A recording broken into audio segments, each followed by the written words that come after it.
Hi guys, welcome to ஹனிஸ் பொட்டேக். இன்றைக்கி நம்ம ஒரு ரேண்டம் vlog தாங்க பார்க்க போகிறோம். இன்றைக்கி வந்து என்னோடய லைஃப்லேயே ரொம்ப ஒரு மோட்டிவேட்டடான நாள், ரொம்ப ஒரு ஹாப்பியான நாள்னே சொல்லலாம். ஏன்னா வந்து இந்த பிஸ்னஸ் வந்து ஒரு 7 இயர்ஸாகவே பண்ணிகிட்ருக்கேன். இங்கே நான் நம்மளோட நேட்டிவ்லேருந்து இங்கே மும்பை வந்து 2017 வந்தோம். அப்போவே ஸ்டார்ட் பண்ணது தான். ஆனால் அப்போ இருந்து பார்த்திங்கன்னா எனக்கு நிறைய கஸ்டமர்ஸ், எனக்கு வாட்ஸ்அப்பில் ஆகட்டும், ஃபேஸ்புக்கில் ஆகட்டும், எனக்கு நிறைய கஸ்டமர்ஸ் இருக்காங்க. நிறைய நல்ல ஃப்ரெண்ட்ஸ் கிடைச்சாங்க அது மூலமாக.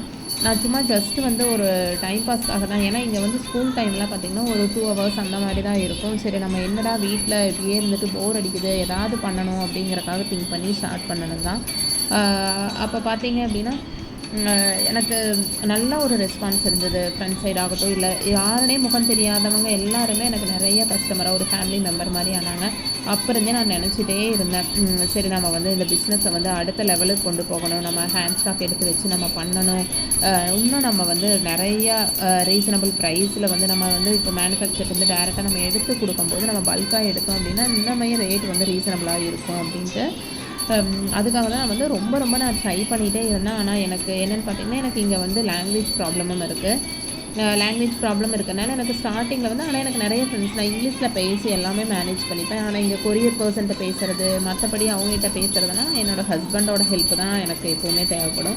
ஆனால் கொரியர்லேயுமே பார்த்தீங்கன்னா, அப்போ எனக்கு வந்து இங்கே மும்பைலேருந்து சவுத் சைடு அனுப்புறதுக்கு ரொம்ப காஸ்ட்லி அதிகமாக கேட்டாங்க. அந்த மாதிரி தான் இருந்துச்சு. ஏதாவது ஒரு ட்ராபேக் வந்துகிட்டே இருந்துச்சு. அதுக்கப்புறம் வந்து அப்பா கொஞ்சம் உடம்பு சரியில்லை, நம்ம ஹாஸ்பிட்டலுக்கு போகிறது, அந்த மாதிரி அலைச்சல் ஏதாவது இருந்துச்சு. அப்புறம் கோவிட் டைமு ஏதாவது ஒரு டிஸ்டர்பன்ஸ், அதாவது நம்ம பண்ணணுங்கிற எண்ணம் எனக்குள்ளே இருந்துக்கிட்டே தான் இருந்துச்சு. ஆனால் என்ன அப்படின்னு பார்த்திங்கன்னா, ஏதாவது ஒரு தடை ஏதாவது வந்துக்கிட்டே இருக்கும். அது வந்துச்சா இல்லை நானாக அதை வந்து அந்த ரீசனாக எடுத்துகிட்டு நான் வந்து பண்ணலையா அப்படிங்கிறது எனக்கு தெரில. ஆனால் வந்து ஏதாவது ஸ்டாப் ஆகிட்டே தான் வந்துட்டு இருந்துச்சு. அப்புறம் நான் வந்து கொஞ்ச நாளாக பார்த்திங்கன்னா, ஏன்னா என்ன மனசுக்குள்ளே ரொம்ப நம்ம வந்து இதை ரொம்ப நாளாக இது பண்ணிகிட்ருக்கோம், நம்மளுக்கு ஓரளவுக்கு ஒரு 7 இயர்ஸ் அப்படிங்கும்போது எனக்கு நல்லாவே ஒரு அளவுக்கு எக்ஸ்பீரியன்ஸ் கிடச்சிருச்சு. இதில் இந்த ஃபீல்டில் பார்த்திங்கன்னா நெளிவு சுழிவுகள் எல்லாமே எனக்கு வந்து தெரிஞ்சிருச்சு. அதனால் நம்ம வந்து அதை பண்ணணும் அப்படின்ட்டு நான் வந்து சீரியஸாகவே சொல்ல போனேன் அப்படின்னா, முருகர் கோயிலுக்கு போனதுக்கப்புறம் தான் நான் ஆல்ரெடி ஃபஸ்ட்டுருந்தே நான் வந்து முருகரோட தீவிர பக்தி தான். ஆனால் எனக்கு வந்து இங்கே மும்பையில் வந்து முருகர் கோயில் இவ்வளோ பக்கத்துலேயே இருக்குதுங்கிறது ரொம்ப நாளாக எனக்கு தெரியாமையே இருந்துச்சு. கிட்டத்தட்ட இப்போ பார்த்திங்கன்னா ஒரு 1.5 இயர்ஸாக தான் நான் போகிறேன். ரெகுலராகவே நான் போயிட்டுருக்கேன். போகும்போது எனக்குள்ளே ஏதாவது ஒரு கான்ஃபிடென்ட் வந்துடும். சரி, என்ன ஒரு ப்ராப்ளம் இருந்தாலும் நம்ம பார்த்துக்கலாம், கண்டிப்பாக வந்து கடவுள் இது பண்ணுவார் அப்படிங்கிற மாதிரி ஒரு கான்ஃபிடென்ட்டு. ஆனால் அங்கே போனதுக்கப்புறம் எனக்குள்ளேயே பார்த்திங்கன்னா நிறையா ஒரு சேஞ்சஸ், முருகர் கையை பிடிச்சி கூட்டிகிட்டு போகிற மாதிரி எனக்குள்ள ஒரு நம்பிக்கை வந்துடுச்சு. சரியா நம்ம இது பண்ணணும், நம்ம கண்டிப்பாக வந்து பண்ணலாம் அப்படின்ட்டு. அதுக்கப்புறம் தான் சக்ஸஸ்ஃபுல்லாக வந்து நம்ம ஒரே முடிவாக அதுக்கப்புறம் நான் என்னென்னா, நம்ம வந்து ஃப்ரெண்ட்ஸ்கிட்ட சஜஷன் கேட்போம். யாராவது ஃப்ரெண்ட்ஸ்கிட்ட இல்லை இப்படி பேசிகிட்டே தான் இருந்தேன் நான் 7 வருஷம். நம்ம அதை பண்ணலாமா, இதை பண்ணலாமா, அப்படி பண்ணலாமா, இப்படி பண்ணலாமா, ஏதாவது யோசனை பண்ணிவிட்டு சஜஷன் கேட்டுகிட்டே தான் இருப்போமா ஒழிய, இந்த டைம் வந்து நானாக வந்து ஒரு கான்ஃபிடென்ட்டாக சரி நம்ம கண்டிப்பாக பண்ணியே ஆகணும், என்ன ஆகிட போகுது அப்படின்ட்டு ஒரே முடிவாக எடுத்து ஸ்டார்ட் பண்ணதாங்க. அந்த அன்றைக்கி காலையிலேயே நான் நைட்டே வந்து முந்தின நாளே எல்லாமே நான் ரெடி பண்ணி வச்சுட்டேன் பூஜைக்கு. ஏன்னா இங்கே வந்து என்னோடய பையனுக்கு early morning 7 o'clock school. 7 o'clock school அப்படிங்கும்போது வந்து 6:45 கிளம்பணும். சரி, தம்பி இருக்கும்போதே நம்ம வந்து பூஜை போட்டலாம் அப்படின்ட்டு முந்தின நாளே நான் வந்து ஃபோட்டோஸ் எல்லாம் எடுத்து வச்சு எல்லாமே நான் ரெடி பண்ணி வச்சுட்டேன். பூஜைக்கு தேவையான பொருள் எல்லாமே வீடெல்லாம் க்ளீன் பண்ணிவிட்டு வாங்கி வச்சிட்டோம். காலையிலே எங்கள் வீட்டுக்காரன் எந்திரிச்சு எல்லோரும் 3 பேரும் குளிச்சுட்டு பூஜை போடுறாங்க. ரொம்ப திருப்தியாக இருந்துச்சுங்க. என்னமோ நம்ம வந்து பரவாயில்ல, ஒரு கான்ஃபிடென்ட்டாக நம்ம ஒரு வந்து ஸ்டார்ட் பண்ணுறோம், அதை வந்து சக்ஸஸ்ஃபுல்லாக பண்ணணும் அப்படின்ட்டு.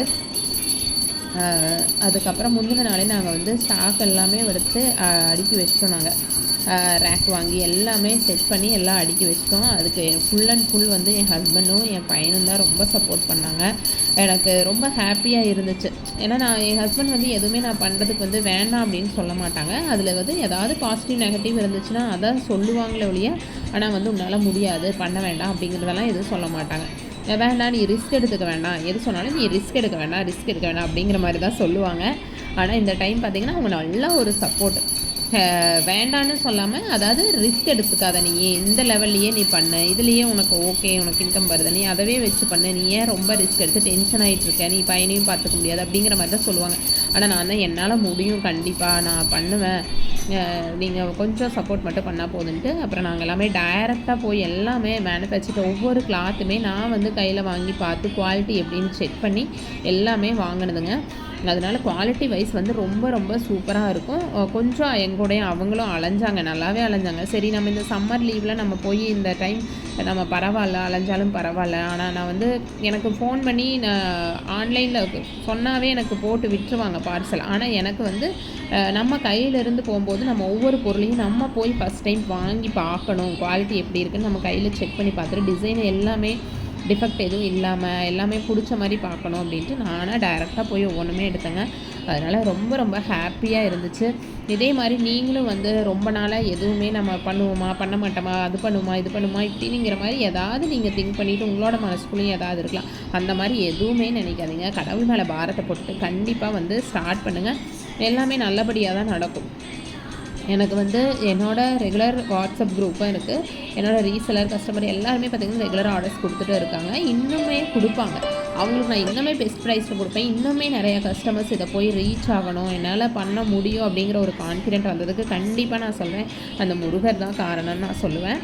அதுக்கப்புறம் வந்து நாங்கள் காலையிலே வீட்டெல்லாம் பூஜை போட்டுட்டு எல்லாமே முடிச்சுட்டு தம்பியும் கொண்டு போய் என் பையனையும் ஸ்கூலில் கொண்டு போய் அவங்க விட்டுட்டு வந்துட்டாங்க. அவனும் ரொம்ப ஹாப்பியாக போனான். அவனும் என் பையனுமே சொன்னான், அம்மா நான் உங்களுக்கு சப்போர்ட் பண்ணுறேங்கம்மா, நீங்கள் கான்ஃபிடென்ட்டாக பண்ணுங்கம்மா, நான் இருக்குங்கம்மா அப்படின்னுலாம் சொன்னான். அதெல்லாம் ரொம்ப ஹாப்பியாக இருந்துச்சு. நம்ம என்ன தான் படிச்சுட்டு நம்ம வந்து ஐயோ படித்து நம்ம வேஸ்ட் பண்ணிட்டோமோ அப்படின்னலாம் எதுவுமே நினைக்க தேவையில்லை. ஏன்னா சிச்சுவேஷன் வந்து ஒவ்வொருத்தருக்குமே ஒரு மாதிரி வேரி ஆகும். ஆனால் அந்த படித்த நாலேஜ் வச்சுட்டு நம்ம அடுத்த லெவலுக்கு எப்படி போகலாம், அதை வந்து நம்ம எப்படி யூட்டிலைஸ் பண்ணலாம் அப்படிங்கிறதான் எல்லாருமே திங்க் பண்ணணும். நான் அந்த மாதிரி தான் நான் நினச்சி பண்ணிகிட்ருக்கேன்.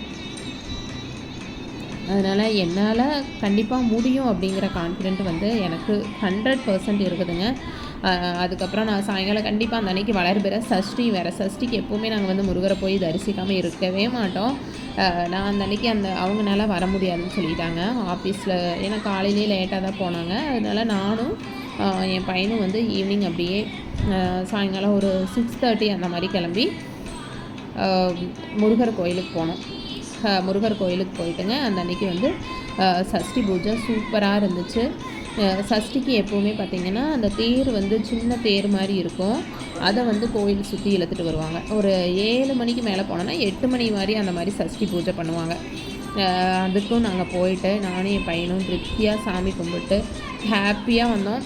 அந்த டே பார்த்திங்கன்னா ரொம்ப ரொம்ப ஒரு கான்ஃபிடெண்ட்டாக ரொம்ப ரொம்ப ஹாப்பியாக போச்சுன்னே சொல்லலாம். நான் அந்த வ்ளாகில் வந்து உங்களுக்கு எல்லாமே அட்டாச் பண்ணியிருக்கேன், நீங்கள் பாருங்கள். கண்டிப்பாக வந்து சப்போர்ட் பண்ணுங்கள். நம்ம வந்து ஒரு வீட்டில் இருந்துகிட்டே ஒரு லேடிஸ் வந்து இந்த அளவுக்கு பண்ணுறாங்க அப்படிங்கும்போது நீங்கள் வந்து கண்டிப்பாக நீங்கள் சப்போர்ட் பண்ணுவீங்கிற கான்ஃபிடென்ட் இருக்குது. நான் இன்னுமே வந்து ஒரு பாசிட்டிவ் அண்ட் நெகட்டிவ் எந்த ஃபீட்பேக் இருந்தாலும் நீங்கள் வந்து சொல்லுங்கள். நான் கண்டிப்பாக அதை அக்செப்ட் பண்ணிவிட்டு அதை வந்து சேஞ்ச் பண்ணுறதுக்கு நான் பார்க்குறேன். Thank you friends. இந்த வ்ளாகில் வந்து நான் ஃபுல்லாக அட்டாச் பண்ணியிருக்கேன். அந்த ஃபுல் டே நாங்கள் வந்து எப்படி நான் போச்சு அப்படிங்கிற டீட்டெயில்ஸ் எல்லாமே நான் அட்டாச் பண்ணியிருக்கேன். பாருங்கள், சப்ஸ்கிரைப் பண்ணுங்கள், ஷேர் பண்ணுங்கள், உங்கள் ஃப்ரெண்ட்ஸுக்கும் எங்களோட கலெக்ஷன்ஸ்லாம் அனுப்புங்க. இதில் ஏதாவது நிறை குறைகள் என்ன இருந்தாலுமே வந்து நீங்கள் சொல்லுங்கள், கண்டிப்பாக வந்து நாங்கள் மாற்றிக்கிறோம். இதுதான் என்னோடய ஃபேமிலி, ஹஸ்பண்ட், என்னோடய பையன் அண்ட் தென் நான். இங்கே வந்து முருகர் கோயிலில் பார்த்திங்கன்னா கரெக்டாக நாங்கள் ஈவினிங் போகும்போது கரெக்டாக பூஜை அலங்கார பூஜை அந்த அன்றைக்கி முருகர் வந்து ஒரு ராஜ அலங்காரத்தில் அழகாக இருந்தார். இந்த பேர் தான் வந்து அந்த கோயிலை சுற்றி வந்து பூஜை முடிச்சுட்டு எடுத்துகிட்டு வருவாங்க. ரொம்ப சூப்பராக இருக்கும். இங்கே மும்பையில் வந்து என்கண் முருகன் அப்படின்னு இருக்குது. போயிட்டு வந்துட்டு நானும் என் பையனும் ஒரு சூப்பரான ஒரு செல்ஃபி எடுத்துகிட்டு அந்த வ்ளாக் வந்து சூப்பராக அந்த டே முடிச்சிட்டாங்க. Thank you friends.